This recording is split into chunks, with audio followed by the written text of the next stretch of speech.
The spring equinox is upon us, ushering in the start of Ostara season. Also known as the start of the new solar year, this is a time of rebirth, regeneration, and finding balance within your life.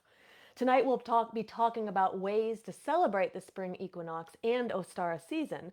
So whether you are newer to the path or you've been on it for a while and you're just looking for some new ideas, stick around because there's something for everyone in tonight's episode. So merry meet, I'm Aislin, this is Ask Aislin. Tonight we are here talking about celebrating Ostara and the spring equinox. So if you are with us live, say hi in the chat so we can see that you're here. Let me know if the microphone is working tonight. And of course, if you are with us live, we have a Q&A at the end of the episode. So you can go ahead and leave questions and comments and we will answer all of them at the end. I'll also be watching the chat as we go. Make sure to leave a heart or a thumbs up somewhere in the episode, and that way we can get it out to the feed of more people. So merry meet. Welcome. I see Stephanie's here, and Kurt, and Jamie, and Amy. Merry meet, everybody. Just let me know if the microphone is working. I tested it earlier. It sounded okay, but just want to make sure you guys are hearing it. And I'm going to dive in because we have a lot to talk about tonight. All right, so we are going to start by talking a little bit about some of the origins of Ostara, where the practices come from. We'll spend the bulk of the episode talking about ways to celebrate. And I see Nancy's also here, and she said the mic is good, and everyone's saying it's good. Jamie said it's good, so thank you, everybody. All right, so let us talk a little bit about where the holiday comes from.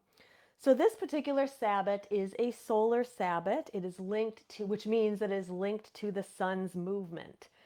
So in this particular case, this is an equinox. An equinox is the space between a solstice, between the two solstices.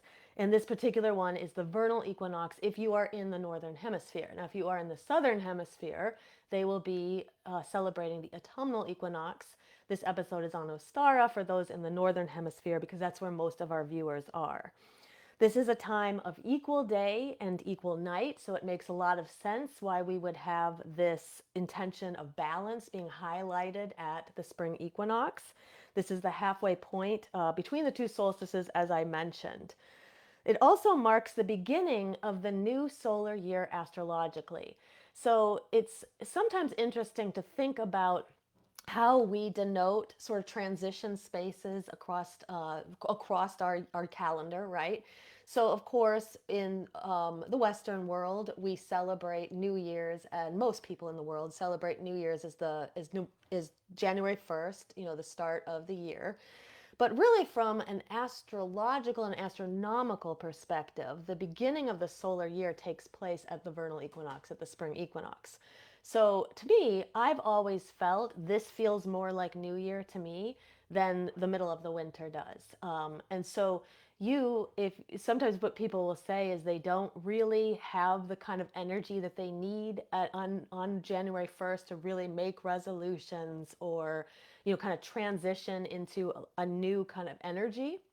And that's totally fine. If you're not feeling it, you're probably not alone. Energetically, it doesn't actually have any, no, January 1st has literally no connection to the movement of the planets, of the stars, of anything. But the vernal equinox, the spring equinox does. So now's a good time to make resolutions. We'll be talking about that in a bit. Starting new habits, maybe that didn't get good traction back at January 1st. This could be a good time to retry them and see if they get better traction now. So this is the point also where the sun enters Aries, which is thought to be the beginning of the zodiac. So again, why we would consider this the astrological new year. And the date of the vernal equinox, of the spring equinox, will vary year to year from the 19th of March to about the 22nd of March. It'll vary somewhere in there each year. So this particular year, it's going to occur on March 20th. That's Thursday this year, and that will be the actual date of the spring equinox and the transition into the new solar year. But as witches, we celebrate more than just the spring equinox. We also celebrate Ostara. Now, Ostara, and we'll talk about the origins of the word and where it all comes from, but Ostara is a Sabbat, one of our 8 Sabbats of the wheel, and it has a fixed date, which is at the spring equinox every year. But as a Sabbath, it is also a seasonal energy, which means that unlike the spring equinox, which comes and goes as one day, Ostara opens up a seasonal energy that will last for about 5 or so weeks until it begins to transition into Beltane energy. So what this means is that you don't have to worry about cramming everything into one day. If you can't celebrate on Thursday this year, it's okay because you have 5 weeks or so, 5 to 6 weeks before that energy really starts to transition. You've got a lot of space to do some of the ideas that I'm going to talk about tonight. And just saying hello to a few more who are joining us. I see Sonia's here, and Taliesin, and Andrea, and Pamela. So merry meet, everybody. So there are spring celebrations literally all across the world at this time. It's from culture to culture, from time period to time period. People looked at the transition of winter into spring as something special.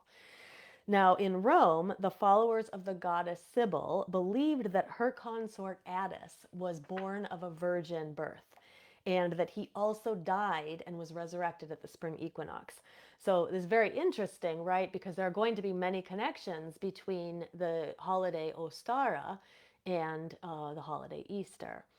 Now, Eostre, spelled Eostre, was a Saxon version of a Germanic goddess named Ostara, and it's believed by many that Eostre is the origin of the word Easter. At least the word originates in some way from her name.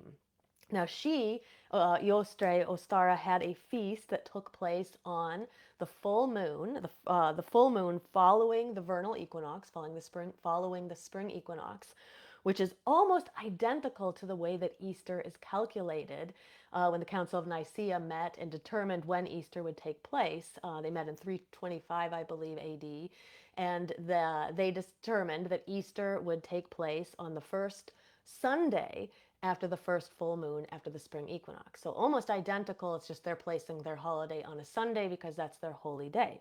But it doesn't take genius to see how connected these two are. And of course, we know that Eostre and the practices associated with her and celebrating the holiday of Ostara takes place much longer and further before the dawn of Christianity. I guess at least, yeah, I should say the dawn of Christianity. So, but let's talk a bit about Eostre Ostara. So Eostre or Ostara, the goddess, she's a goddess of fertility, and her name, in some translations, people will say her name translates to east. Other translations, they'll say her name translates to dawn. The important thing here is that it translates to the beginning, right? So, as witches, we know in many traditions, not all, but in most traditions, East is usually thought of as the first quarter that gets called. It's kind of the beginning, it's the direction where the sun rises. It makes a lot of sense that this would be the beginning. And of course, spring being the first season of the year, again, has all those connotations of beginning.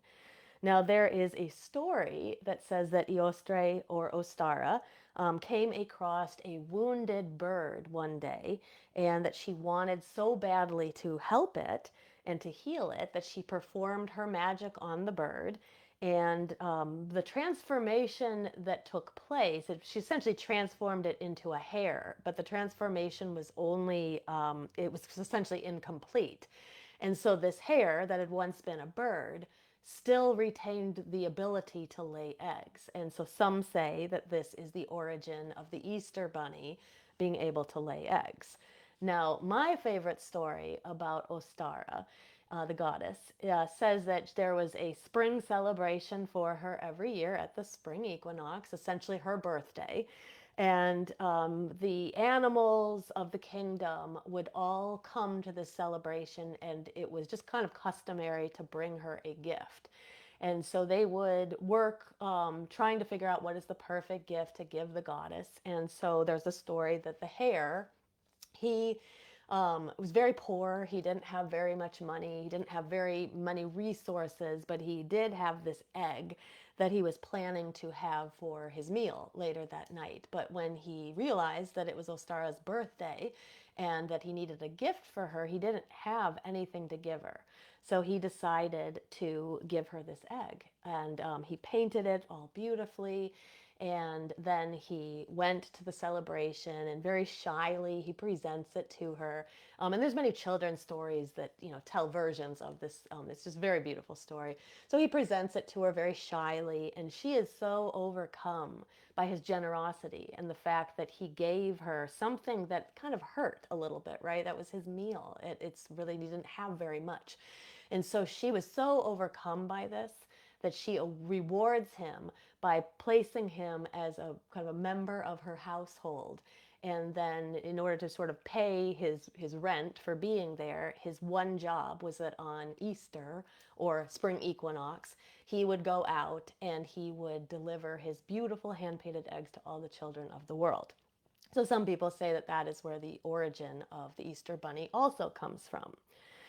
So, always kind of interesting to think about, right? The different connections we see between different mythology and different cultures and different time periods. Another thing to mention before we move on and talk about ways to celebrate Ostara is that the spring equinox also, while it also marks the beginning of the new solar year, additionally, it marks the beginning of the sun period in Universal Kabbalah. So in Universal Kabbalah, they take every 52 days, there is a new period that begins that is associated with one of the major planets that includes Sun and Moon. Also includes Jupiter, Mars, Venus, Mercury, and Saturn. So those, and then Sun and Moon. And so every 52 days, the energy shifts and a new planetary energy is highlighted. And right at spring equinox for 52 days, it's the sun period. So it's all, everywhere we look, it's about rebirth, it's about regeneration, it's about creating something new. My birthday falls right near the equinox. And I've always felt like I always loved this time of year, and I thought it had to do with my birthday for some time, but I realized it's really about this energy. Especially if you come from a place where it's really cold in the winter, and this is where the inklings of spring are beginning. And you may have been feeling dark and depressed during those kind of winter days, and now there's more sun and there's more light and it's warmer and it just starts to feel good. You have this invigorated energy, and now you want to do something with it. So, what can we do with that energy in order to celebrate Ostara? So, the themes for Ostara, as I mentioned, are rebirth and a renewal and fertility. I see Talia said Cadbury Bunny. Exactly, exactly right. And Jenny's here as well. Blessed be. Jamie said, "Is that the correct pronunciation of Eostre?" I could be mispronouncing it. If you have a different pronunciation, put it in the chat. I would love to hear that. Susan's also here. She says, "Merry meet." Um, I've heard people pronounce it Ostre or Eostre, but I could be incorrect. There could be also regional dialects for how to say it. Um, so our themes here at Ostara are fertility, rebirth, and regeneration. So mirroring the quickening of the earth, it's a great time for you to set your intentions for the new solar year. So if it starts to feel like this is the beginning of the year for you, in a lot of ways, it is like New Year, right? So you set your intentions. What do you want this solar year to be about? What's the theme for it? You can select your own theme. Seeds may be planted physically, that's very, very common, but they can also be planted mentally. So I sometimes think about like the connection between Ostara and Beltane. So I think about like Beltane as being a very much a fertility holiday. If you kind of think about the pagan story of the Wheel of the Year, at Ostara, the goddess has matured into from kind of transitioning from a girl into a woman, right? And the god who was born at Yule, he is also transitioning from a boy into a man. Now, some say that the sacred marriage between them takes place at Ostara, and then they consummate the wedding at Beltane. That's one way of looking at it. Some just say the sacred marriage takes place at Beltane, they consummate it at Beltane. But the idea here is that the goddess is in her form as the maiden. She is transitioning into a mature woman who is fertile, who can bring fertility to the land. So the seeds that can be planted here, they can be mental, but they can also be physical, and they can also be both. So it sort of depends on where you are. Planting season is different depending on the region that you live in, and it's going to be different for certain plants and certain seeds. So you can think of this as, what do I want to come to fruition as we start the solar year? You can sort of plant some mental seeds, and you can wait until Beltane to plant physical seeds, or you can do both right now. You can create your mental seeds, and then you can also plant physical seeds. You can infuse those with your intention, and then as you tend them and they grow, so does your intention as well. So there's just a lot that we can do, and I really love this space from Ostara to Beltane because the energy is very similar. It gets more fiery and fiery as we get to Beltane, but this is the start of it, right? And so if you are also feeling like you have more energy right now, that's a good thing too, right? As we're coming out of the winter, this is a time to really think about, like, how can I take action? That's a very Aries quality, right? Like, how do I take action? It's not, Aries isn't really so much thought about as being a planner as much as they are about taking action, putting that fire and energy forward. Um, so this is also a great time for spring cleaning, and your spring cleaning can be both energetic or physical.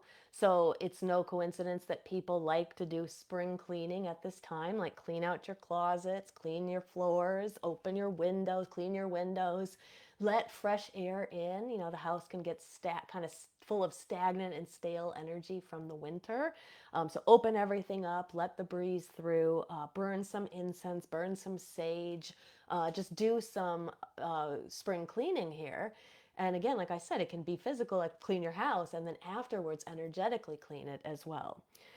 This allows us more space to move more freely into the new solar year as well. It allows you to kind of unfetter yourself from all that other stuff that you're carrying so you don't take it with you. Now, when we come from a place of being more purified, we do find ourselves much more receptive to the energy around us. So that's another benefit of kind of physical and energetic cleaning. Now, let's see here. Okay, I already said all that. It's also a good time for a house blessing. I love house blessings at Imbolc because of the idea of dedication and purification and things like that. But Ostara and Ostara season is also a perfect time to bless your house, especially if you have a new house, you moved in somewhere new. This is especially a good time to do it. But even if you've lived there for quite some time, you could do a house blessing every Ostara, and you just sort of reset the energy of the house energetically. I also think this is a nice time for blessing of pets and children, which is also something that you can do at Imbolc.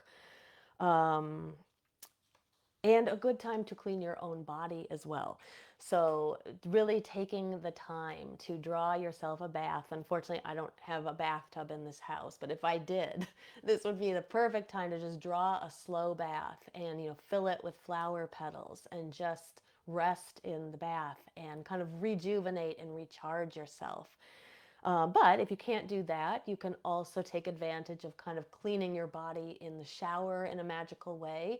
So you can imagine the water from the shower washing away anything that you don't want to carry with you into the new solar year. You can get like little sachet bags, or cheesecloth also works well. Put some herbs in it that remind you of spring. I always think like lavender and lilac are good, rose petals. Put some kind of herbs that remind you of spring, tie them up in the cheesecloth, and then you can hang that from the shower head. And as the water comes down, it's going to infuse the shower stall with the smell of these flowers and kind of rejuvenate and cleanse you as well. You can also use essential oils on yourself, in the bath, in the shower, and so anything with soft floral scents is always my favorite. But any herbs that make you think of spring and Ostara will work well. Bring fresh flowers into your house as well. So you can pick flowers outside and bring them in, or you can buy them at the store and bring them in. But having that scent of fresh flowers instead of just like, during the winter, we probably do a lot of burning of our incense and things like that. And that's great. It fills the house with all of that, herbal energy.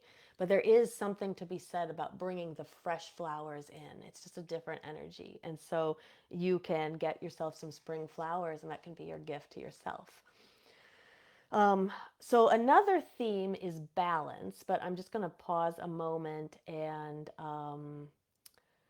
oh, okay. Jamie was saying about Eostre. She's heard it as Eostre. Yeah, Eostre or Eostre. That's what I've heard it as too. I've heard Eostre as well.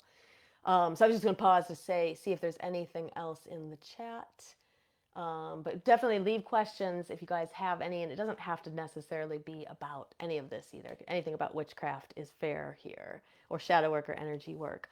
So another theme of Ostara in Spring Equinox is balance. So it is an equinox. That means that the day and the night are equal. So if you look on Thursday, which is the actual time of the equinox, and I can't remember, I didn't actually look it up what the exact time is, but I believe it's like 2 or 3 in the morning Pacific. So you can kind of translate that into your time zone, though I could be wrong with that. But it is Thursday, March 20th. So that is the time when the day and the night is approximately equal. Here in Southern California, the sun is going down at about 7 p.m. and the sun is rising at about 7 a.m., right? So we have the equal day and equal night. So why this is important for us to note is that of all of our Sabbats, probably Ostara and Mabon, being the two equinoxes, are the two most connected to this idea of balance. So it's a really good time for you to pause and assess where is the balance or the imbalance in your life. What things feel balanced and what things feel out of balance. And these can be in your mundane life, they can be in your magical or spiritual life, they can be in your emotional life.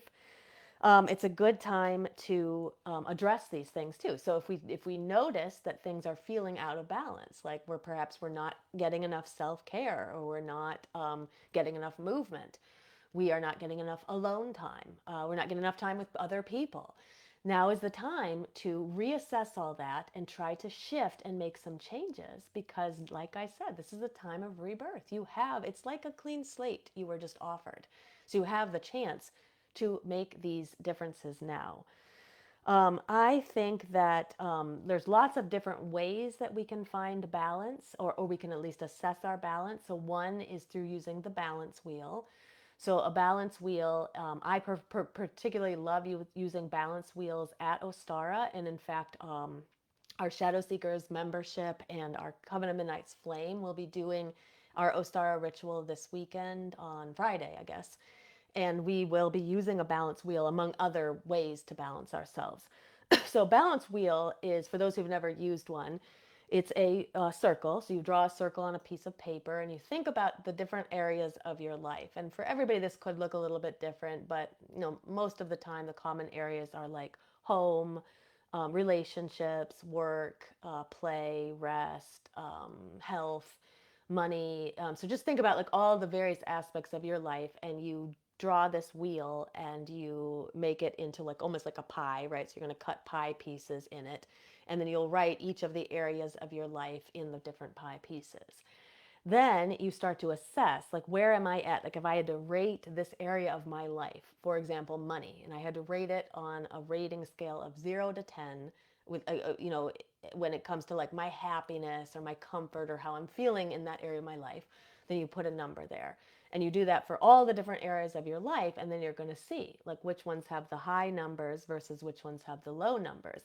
And the idea is to try to bring some of those with the low numbers, bring those up closer to high numbers. So how could we improve certain areas of our lives? Another way that you can do it is you can look at kind of like the amount of time that you spend in that area of your life, or making that area of your life good or feel good. And if you notice that you're spending a lot of time, taking care of other people and not as much time taking care of yourself, then that this is the time to address that imbalance. Or perhaps you're spending more time on work and less time on play, or vice versa. You're playing too much and not working enough, and then that's causing money problems. So you'll kind of, everybody's going to look different when they do this, but you're assessing your balance within your own areas of your life. Other ways that you can do balance is through chakra balancing. So this is an excellent time for doing chakra balancing. That's what we're going to be doing in our in-person ritual for Ostara this year. You can do many different ways to balance your chakras. A nice chakra balancing meditation can be good, different exercises to balance the chakras, perhaps identifying the ones that seem out of balance and spending more time on those to help bring the whole system into balance. But any way you look at it, this is a good time for chakra balancing. Chakra balancing yoga would be great. Um, and let's see. Okay, so let's move on to some more ideas. And of course, too, as we go, we love to hear from you guys as well. If you have any things that you like to do for Ostara, we would love for you to put those in the comment, whether you're here in person or you are watching back later. You can also leave your suggestions or your ways that you like to celebrate. Taliesin said we need to get you a clawfoot tub for your birthday. Yeah, it's what's sad about this is that the house that we bought, it's like the weak link of the house. It just doesn't have space for the bathrooms are so small, and there's like no space for anything. So I've thought about someday if there's some way I can transition one of the showers into a bathtub, but we'll see. It's mostly people go the other way. They take the bathtubs out and they put in the fancy shower stalls, but a clawtooth tub would be awesome. I had one when I lived in Boston at one of the houses we rented. We had this beautiful clawtooth tub. Okay, so other ideas for Ostara. So I'm going to start with a couple of mundane ideas. So, and by the way, mundane and magical to a witch, there's a very fine line between them. To me, everything can be magical, right? But some people might consider these a little bit more mundane than some of the other things I'm going to talk about. So, nature walk, anything that has to do with nature, now is a great time to do it, especially if where you're living it's getting warmer. I talked to my friend in Boston the other day, and he said that it's unseasonably warm there, he said, right now. So I don't know, I've heard other people say they're getting snow in some places, but if you are in a place where it's getting a little warmer, now is a great time to get out there, take a nature walk, take a nature hike. Notice the greenery around you. You know what I especially love to do is I love to go to a place, like I like to take a nature hike at the same place every Sabbath. But what I like to do is not go to that place in between. Because what it does is, like, if you go somewhere all the time, you don't always notice the changes as much as when it's kind of like if you see somebody every day, they gradually may change over time and you don't notice it. But if you don't see them for a couple of years and then you see them, right, you see how different they might look or how much they might have changed. So the same idea goes here. So I will go to a specific place at Ostara, and then I won't go again until around Beltane. And it's just really neat to watch, like, how does it look different? What new plants are here? What new animals are here? And just sit and meditate and observe. It's one of my favorite ways to kind of connect to the earth. But you got to find a place that you won't go to all the time, or pass by all the time. Sometimes it has to be a little off the beaten path, perhaps. So other things you can do besides your nature walks is bird watching. If you've never done bird watching before, get yourself a pair of affordable binoculars. They're not all that expensive. And go somewhere where you can sit and just watch the birds for half an hour or an hour and just gift yourself something like that. Like I mentioned earlier, spring cleaning. So we might think of that as a magical idea, but it can also be thought of as a mundane idea. Gardening, again, too, could be magical or mundane, but get out in your garden if you have one. If you don't have one, your friend has one. Ask them if you can help them with the gardening or something like that, and just be somewhere. Or if you don't have a garden, your friend doesn't have one, try to go to a public garden and just be there in the garden, be there around nature. Make a spring bouquet or wreath. So if you, some people are very good at crafts in a way that I am not. They actually can weave a whole wreath out of like greenery or twigs or things like that, and then put flowers in it. If you are not quite as crafty, you can always go somewhere like Michael's and you can get your own kind of wreath, and then you can decorate it with spring flowers. Drinking dandelion tea is a great activity for Ostara. Dandelion is so good for us. It's good for your liver. It's good. It's a good iron source, especially the dandelion greens. But drinking dandelion tea, it's good for digestion. Yeah, so try some of that. Infuse some dried dandelion in water, and then have that as a tea. You can bless it with an intention for the spring equinox. Eat spring greens or sprouted greens. This would be a good time to kind of eat a lot of vegetables, as we're moving into the new solar year. Start something new. So if there's been something that you've been wanting to do and you haven't been able to figure out how to move it forward, use the energy that you're being gifted right now. It's a boost, right? This is a perfect time to start something new. um, Floral cocktails. So if you're somebody, or mocktails, but if you're somebody who likes to make cocktails, see if you can get some edible flowers and make a floral cocktail, lavender, rose petals, different things like that. You can also bake with edible flowers as well. And again, there you can stir your intention in as you're baking, or infuse the food with your intention as you put it into the oven. And then I mentioned earlier, this is also a good time for starting a new habit. So if you've had trouble getting the traction that you need to get a good habit going, it could be that you're just kind of working against the seasonal energy. So like I said, like trying to start a habit on New Year's Day, no, January 1st, really energetically, it doesn't make a lot of sense. But starting a new habit right now does, right? The new solar year, starting over, rebirth, regeneration.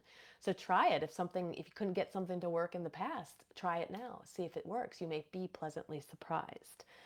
And then another thing I also like, that it would be a mundane task or a mundane activity, is doing something like activism, doing something to better the world around you. If you're upset about the things that are happening, go find a protest. Go find a place where you can do some activism and you can make a difference. And I always think of like Ostara, Beltane, and Litha, to me, are the three Sabbats that are most connected to like activism and in making changes that will benefit the world and people around you.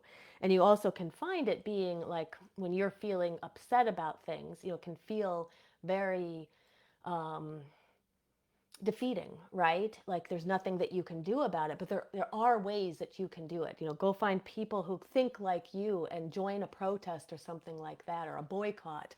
And being around other people and that energy can be very exhilarating. It's I spent Saturday doing that, and I have to tell you, it's very, very uplifting. Just being around other people of like mind, you feel less isolated and less alone and more hopeful when you do it. All right, so let's talk about some more magical ideas for Ostara. So, possible rituals or activities that we can do are fertility rituals. So, remember that fertility is not just about physical fertility. Fertility is an intention that's about anything. You want to make your world fertile. You want to make the energy around you fertile so that the things that you want to draw in, the things that you want to manifest in your life, have better energy in order to come forth. So, this is a perfect time for a fertility ritual as an intention. I think other things that you can do in at Ostara would be an Ostara tarot or oracle card reading that you could do for yourself, or go get it. Like, so if you want to splurge and have somebody read for you, maybe you've been waiting for a while to get a reading. Now would be a great time to kind of see what's the energy like around you as you move into the new solar year. What are the themes going to be for the new solar year? Or you can also read for yourself. And there's many different Ostara spreads that you can find online. There's one that will be posted tomorrow in our Body Mind Witchcraft Facebook group. So you can grab that one, or you can try to find a different one online. But I love doing a spread every Sabbath because, again, remember, every 6 or so weeks, I really should say, we move fully into like a new energy of the new Sabbath. And it's worth seeing, where are we at as that energy is of the wheel is shifting and turning around us? Where are we at with that energy? And it can be kind of a snapshot of what the rest of that Sabbath seasonal energy will look like, what the themes will be like for you, what you're going to be focusing on, and hopefully you'll gain some insight into even shifts and changes that you can make that will, make it easier to shift into the new Sabbath energy. Doing spell jars. This is a good time for spell jars. A spell jar of abundance. Like, I always think about abundance as a Lunaza activity. So we always do money magic and abundance magic at Lunaza in our coven. But I think that at the spring equinox is also a good time for spell jars of any kind, especially abundance, right? Because we are casting out that intention of, drawing in, making this a fertile time, right? What do you want? What kind of fertility do you want in your life? Do you want more creativity? Do you want more passion? Do you want more friends? And you can create a spell jar around any intention of abundance that you would like to draw in.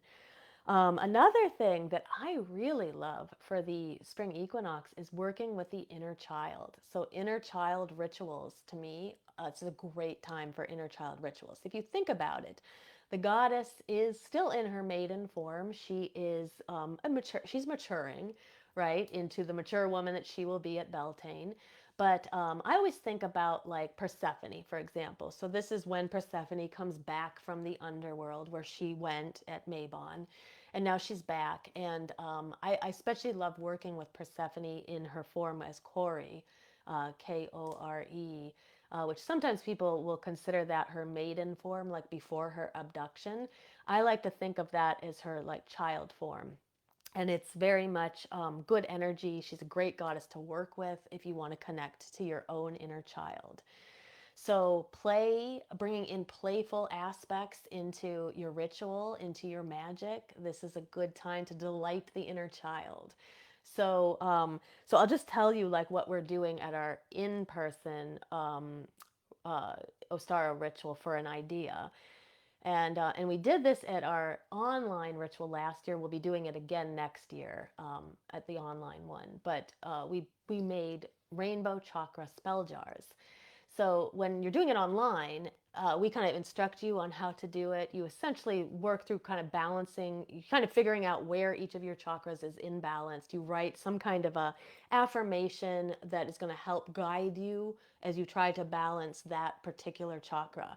But one of the things that we found is when you're making these spell jars, and they're very colorful because the chakras are colorful, and you can put ribbons in them, and you can really knock yourself out, and you can use glitter and sequins and sparkly gemstones, like go to Michael's and just kind of go in the in the sections and go through everything and see if there's things that you can find to put in the jar.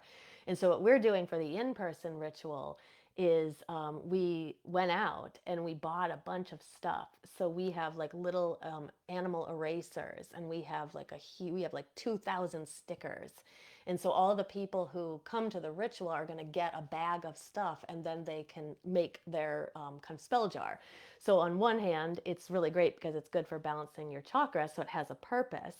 But on the other hand, it really delights the inner child to be able to play with those things. And Beth got she ordered puff balls, and she's got little miniature dragons. There's all kinds of stuff that people are going to get.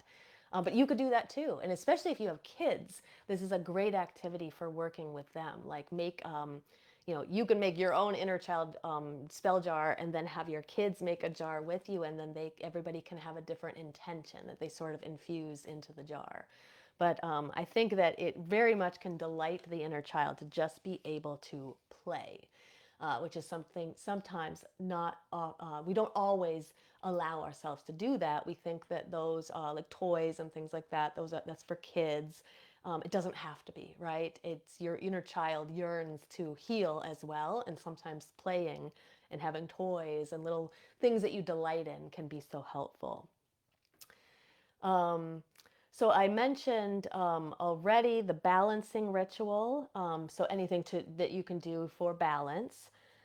Blessing and planting seeds, we talked about that earlier. If you want to bless and plant seeds, I like to get a seed that is connected to the intention that I'm interested in. So let's say I want to draw in money, for example. I like mint for money. Mint has many other intentions it can connect to, but I like it for money.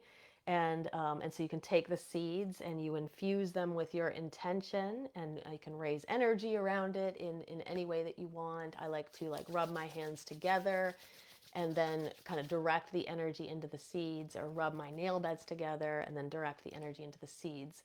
Infuse them with your intention, then you'll plant them, and then as you tend them, your intention also begins to grow. Hatching of new ideas. So this is a good time for working with creativity as well. So if you have felt creatively blocked, this would be a great time to set an intention for fostering your creativity. Pagan egg hunt is another one of my favorites. So we have done this, I think, only twice before. I would love to do it again at an in-person kind of ritual, but you need a good space. Somebody has to have like a good lawn in order to do this. And so we got all the little eggs that you would get, like Easter eggs, right? Instead of putting chocolate or candy in it, we would put little things that witches would like. So there might have been a bag of herbs, or a gemstone, or a trinket, or like an amulet. Anything that witches would like, you can put those in the eggs, and then you hide them just like a normal egg hunt. And so we did this for our coven once, and we remembered, I think we remembered how many eggs there were supposed to be, and at the end of the day, I think there was like 5 or 6 were missing that like nobody had ever found, and then the neighborhood kids found them later. And so I always wondered what they thought. They think they're opening it up and they're going to get some chocolate, and here they've got like a bag of herbs or something. But try it. It's a really fun twist on an egg hunt. And then you can also make a pentacle wreath. That's another one of my very favorite activities for Ostara. And here, if you're very crafty, you can actually weave the wreath yourself with greenery or twigs, or you can buy one kind of pre-made at Michael's. And then you get ribbon, and then you want to make a star out of ribbon in the center of the wreath. And so there you have your pentacle wreath, and then you can use that as your pentacle for rituals. Other activities: painting, dyeing eggs, communing with the energy of the sunrise. So again, this is time of the year is connected to the sun rising, right? The beginning of the day. And so you can do your ritual at sunrise as the sun is coming up. I like to really do that at Yule as well, but Ostara is another time that is really great for sunrise rituals, especially as we're celebrating the spring equinox. Now, if you would like to create an altar, you can create an altar temporarily for Ostara, or if you have a permanent altar in the house, you can change the items on your altar to reflect the turning of the wheel as the Sabbats move. So if you want to have some ideas for an Ostara altar: colored eggs, seeds, pots of soil, flowers, images of hares or rabbits, colors, like lots of colors. I like rainbow colors at this time. Sometimes people like pastels and white. But there's a lot that you can do with your altar. Just kind of think about, what does spring sort of mean to you? And those would usually be acceptable kind of images for your altar as well, because again, Ostara and spring are just so tied together. If you want to do an altar cloth, like I said, like any colors of the rainbow work, but like sometimes I really like pink pastel or purple pastel for an altar cloth at this time. Now, deities, if you work with deities in your practice, you can work with the archetypes of the mother goddess, the agricultural goddess, or the solar god. Those would be the archetypes. But if you want to work with specific deities, of course, Eostre, Ostara, Persephone, Cori, like I mentioned before, Demeter, and Ceres. I usually connect her a little bit more to Mabon, and Persephone more to, and Cori more to Ostara, but either can work on either of the equinoxes. Some sun gods like Apollo, Horus, Aries, Mars, because it's the beginning of Aries season. Freya and Frey are always good because of their connection to solar energy and also as their connection to fertility and new beginnings. So that list is not exhaustive, but gives you an idea of some you can use. Um, our online ritual this year will be honoring the goddess Sarasvati from the Hindu pantheon, and she is a goddess of creativity. So we're going to be working with her. She's also a goddess of the throat chakra, and so she's very good for kind of speaking out into the ether the things that we want to manifest. And then in our in-person ritual, we'll be working with the goddess Iris and Zephyrus, her consort, the West Wind. So there's a lot of different possibilities. And of course, if the one that you want to work with isn't on the list I gave, it's okay. There's plenty of other goddesses and gods that work very well for Ostara. Now, when it comes to this type of energy, in the energy of any Sabbath, we will feel this energy for about 5 or so weeks, and then it does start to shift into the next Sabbath. So in this case, we're going to feel Ostara energy probably until pretty late in April, and then it will start to feel like we are moving into Beltane season. So what this does is it gives you plenty of time because there's a lot of ideas I gave tonight, and you're probably not going to be able to cram them all into one day. And Ostara this year is, and Spring Equinox this year is on Thursday, which can be complicated for people who work or have kids who are in school. Sometimes it's easier to celebrate and practice on the weekend.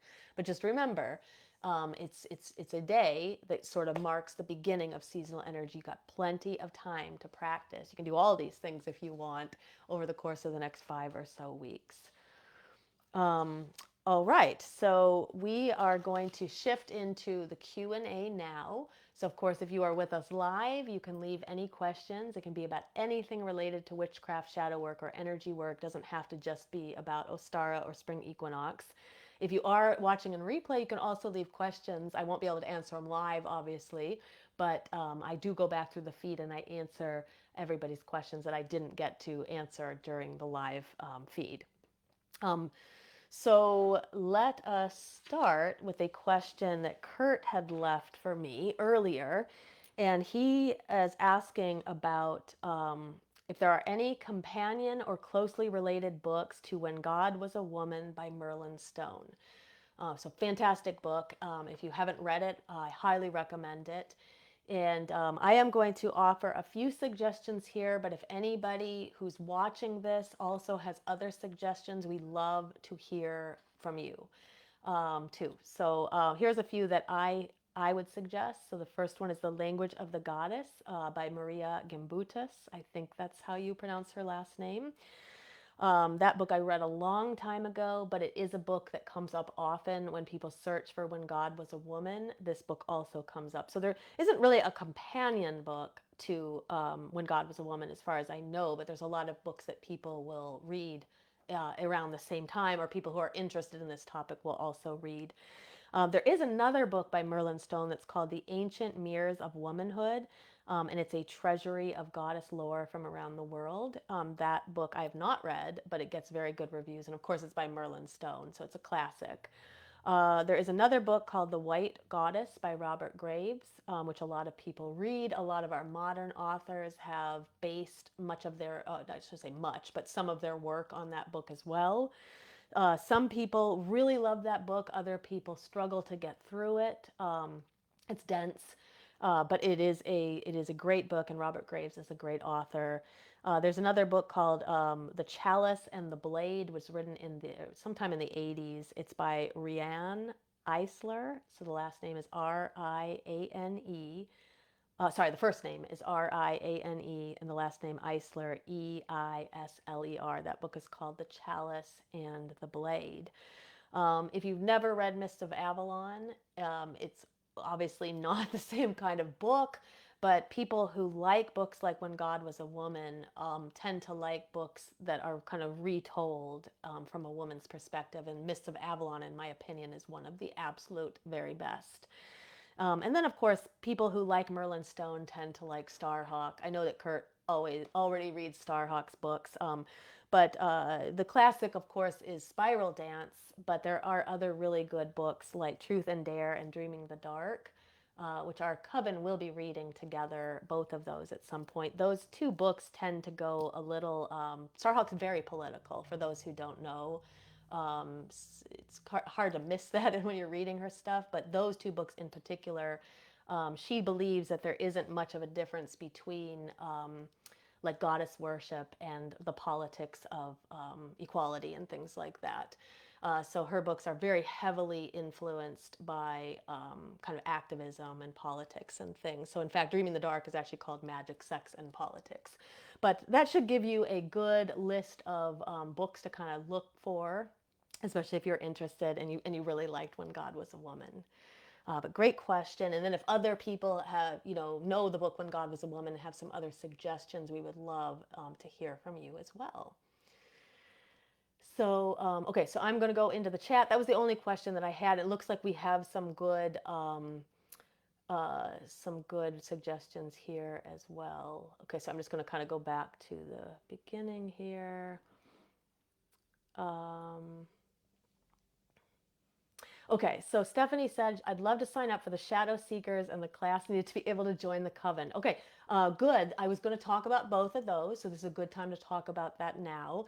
So the course needed to join the coven is called Demystifying Witchcraft, and it should be coming out in pretty early April, so within the next like 3 or so weeks. I decided to wait till Mercury retrograde was over. I don't want to deal with tech or things like that during the retrograde, but as soon as the retrograde's over, my plan is to open that course up to the general public, and then that is the course that leads to eventual invitation to join the coven. And then Shadow Seekers will be opening up in May. Because we did not open up. Normally we open up at the end of March, and I didn't do it this month. I couldn't, or let's see, I'd usually do it at the beginning of March, and I just didn't have the energy to do it. So I will put this out there. If there is anybody who wants to join Shadow Seekers and does not want to wait until May, because it's probably like mid-May, like we're talking like 2 months from now, I will open up the membership for anybody who wants to right now. Okay, so if you hear this and you want to, send me a message and I will send you the link to join. I hate to have people waiting when they really want to be somewhere. So I will just open that up. So if anybody hears this, feel free to message me and I will send you the link and the information about that. And then you can decide if it's the right fit for you right now. Otherwise, you can wait.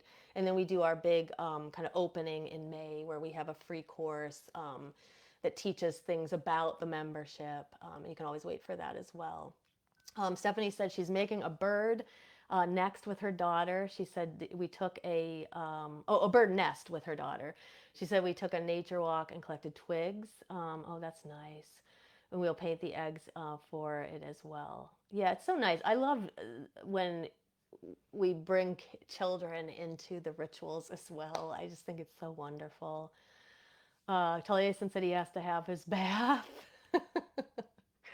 Yes, it is a good time for a floral essence bath, right? Shannon says she's starting a sunflower garden along her fence in her yard. Oh, that's awesome. She says she has a lot of animals that eat the flowers, so she's going to try sunflower. Yeah, because they're higher up, right? And she has several types that she's going to do. That's awesome. Yeah, seed planting is one of the best things to do at this time. Chelsea said she just gave her local NPR station, gave to her local NPR station for the first time, felt really good. She said, I don't have time to go do things like volunteering, for example. Yeah, so exactly. So, like what I was mentioning earlier about activism, just even donating money, like if you can't, if you don't have the time, which many people don't, or even the bandwidth to be able to go out and do things, donating to causes that you care about, I think it's a great activity for spring equinox. And Chelsea volunteers her backyard for the pagan egg hunt. And she does have a very good backyard. So maybe we should do that, right? Chelsea also has recommended The Double Goddess by Vicky Noble.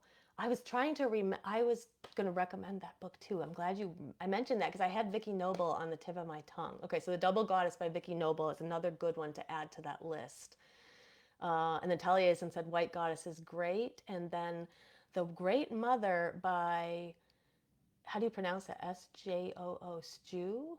I haven't even heard of that book. The Great Cosmic Mother by Stjor Moore, Chelsea said. Okay. Interesting. So I'll have to look into that because I don't know that book. Taliesin said Love, Mists of Avalon. Sonia said The Spiral Dance by Starhawk was interesting. It's a very good book. Kurt said, can you send the list of books? I'll tell you what, I'll type them up and put them here in the chat. And if you're watching back on YouTube later, they'll also be in the comments. And that way everybody can see them. Yeah, I'll type up all the lists, including the ones that people are recommending in the feed.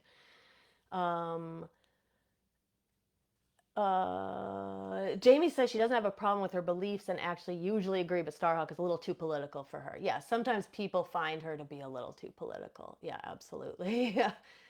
Andrea said she charged one of her altar for Ostara and made a pentagram wreath. Very cool. Very cool. If anybody has any other questions, let me know. I'm in the feed here now. I'm just going to tell you what's coming up. So coming up on 3/25, we have our next episode. I think is going to be on New Moon Magic, but the new moon is not actually until 3/29. So if I did that, the episode would be like 4 days earlier, which isn't a bad thing. And I am working to do a new episode on each of the major parts of the lunar cycle. So we've already done dark moon and we did full moon. So it could be a good time to do new moon. So I'm thinking 3/25 we'll have an episode on new moon magic, and then on 4/2 I am going to do an episode on types of witchcraft. Of course, as we mentioned earlier, Demystifying Witchcraft will be opening up in April as soon as Mercury retrograde is over. For those who don't know, it is our signature course on witchcraft, and it takes you through kind of from the beginning and the basics, like a kind of a abridged version of history of witches, through ways to cast the circle, call the quarters, working with deities. There's several modules on spell work. We talk a lot about the sabbats and the esbats. So it's the course itself is what I use to train our in-person coven, and now with the dawn of our online coven, it's also what we use to train people for that. So if you are interested in the course, whether you're interested in joining the coven or not, the course, you can just purchase the course and benefit from it. But you also receive an invitation to join the coven if that's of interest to you. And then, as I mentioned, Shadow Seekers will be opening up sometime in mid-May. Okay. Amy's asking about the coven list. No, I haven't done the book list for the coven yet because I need Beth to kind of sit down with me and decide. And Chelsea said any books by Girl God Books are great. I haven't heard of that. I'm going to have to look that up. Girl God Books. Okay, that's awesome. So I'm always looking for other suggestions too, because people are always asking me about good books. So it's good to have lots of suggestions to give people. All right, well, I don't see any other questions or anything here in the chat. So we are going to say good night.